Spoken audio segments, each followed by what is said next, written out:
Selamat pagi pemirsa, kembali lagi di acara Breaking News bersama saya Nur Fadila Rahayu yang akan menemani Anda dalam beberapa menit ke depan dan memberikan berita teraktual terpercaya. Langsung saja berita pertama.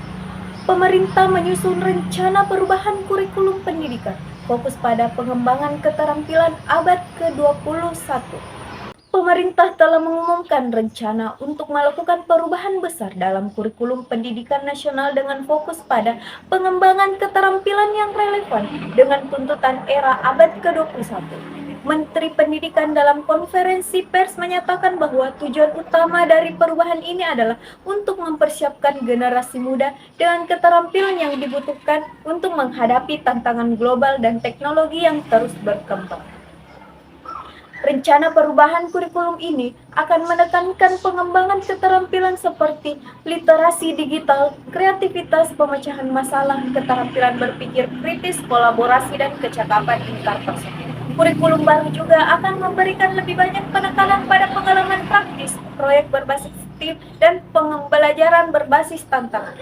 Pemerintah berencana untuk melibatkan berbagai pemangku kepentingan termasuk guru, orang tua, dan ahli pendidikan dalam proses perencanaan dan implementasi kurikulum baru ini. Harapannya, perubahan ini akan meningkatkan relevansi pendidikan dengan kebutuhan masyarakat dan industri serta mempersiapkan generasi muda untuk menjadi pemimpin masa depan yang kompeten dan adaptif. Berita selanjutnya, kurangnya minat siswa untuk melanjutkan pendidikan tinggi mencemaskan. Data terbaru dari Kementerian Pendidikan dan Kebudayaan mengungkapkan bahwa terdapat tren yang mengkhawatirkan terkait kurangnya minat siswa untuk melanjutkan pendidikan tinggi. Meskipun akses ke pendidikan tinggi semakin mudah, dengan program beasiswa dan bantuan keuangan, jumlah siswa yang terdaftar di perguruan tinggi tahun ini menunjukkan penurunan yang signifikan dibanding dengan tahun sebelumnya. Para ahli pendidikan menyebutkan berbagai faktor yang mungkin menjadi penyebab, termasuk ketidakpastian ekonomi, kurangnya informasi tentang manfaat pendidikan yang tinggi, dan tekanan untuk segera memasuki pasar kerja. Ketidakmampuan untuk membayar biaya kuliah juga menjadi hambatan utama bagi sebagian besar siswa. Pemerintah dan lembaga pendidikan ditekan untuk mencari solusi yang dapat meningkatkan minat siswa dalam melanjutkan pendidikan tinggi guna memastikan pertumbuhan dan kemajuan ekonomi jangka panjang negara ini. Berita selanjutnya, pemerintah tidak akan menerima penerimaan pegawai honorer baru pada tahun anggaran berikutnya. Pemerintah telah mengumumkan bahwa tidak akan ada penerimaan pegawai honorer baru pada tahun anggaran berikutnya. Keputusan ini diambil sebagai bagian dari upaya untuk mengkonsolidasikan anggaran dan meningkatkan efisiensi dalam pengelolaan sumber daya manusia. Menteri Pendayagunaan Aparatur Negara dan Reformasi Birokrasi menegaskan bahwa fokus akan diprioritaskan pada peningkatan kualitas layanan publik dan pengembangan sumber daya manusia yang ada.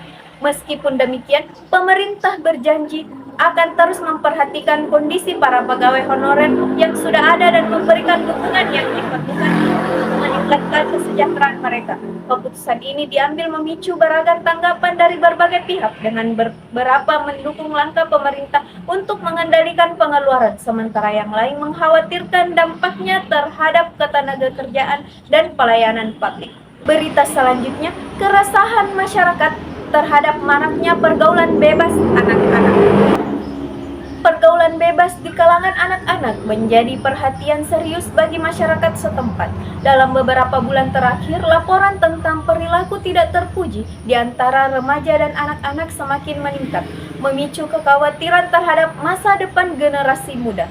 Beberapa kasus termasuk konsumsi alkohol dan obat-obatan terlarang, kekerasan fisik, dan perilaku seksual yang tidak pantas. Orang tua, guru, dan pihak berwenang telah mengecam fenomena ini sebagai dampak dari kurangnya pengawasan dan kurangnya pendidikan yang tepat tentang nilai-nilai moral dan etika. Selain itu, media sosial juga disebut sebagai faktor yang memperburuk situasi dengan menyebarkan konten yang tidak pantas kepada anak-anak. Organisasi masyarakat dan lembaga pendidikan bekerja sama untuk meningkatkan kesadaran dan memberikan pendidikan yang lebih baik tentang bahaya pergaulan bebas kepada anak-anak dan remaja. Meskipun demikian, upaya tersebut diakui sebagai langkah awal yang masih memerlukan dukungan dan partisipasi yang lebih besar dari seluruh komunitas. Demikian yang dapat saya sampaikan.